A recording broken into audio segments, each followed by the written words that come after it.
যায় না। এই আয়াতের একটা ব্যাকগ্রাউন্ড আছে। বনু তামিমের বেদুইনরা আসলো নেতা বানানোর জন্য। কে হবে নেতা? বিশ্বনবী সাহাবাদের নিয়ে মিটিং করলেন, ও সাহাবারা পরামর্শ দাও। আবু বকর বললেন, আমার পরামর্শ এই লোকটা নেতা হলে ভালো।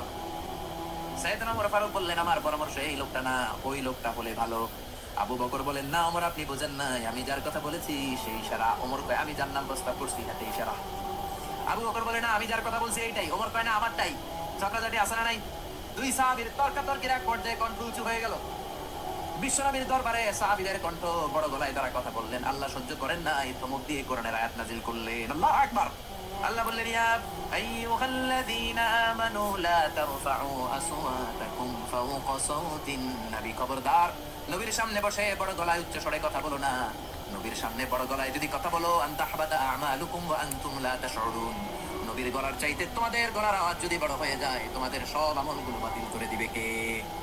খবরদার আবু বকর, খবরদার ওমর, নবীর সামনে বসে বড় গলায় কথা বলো না।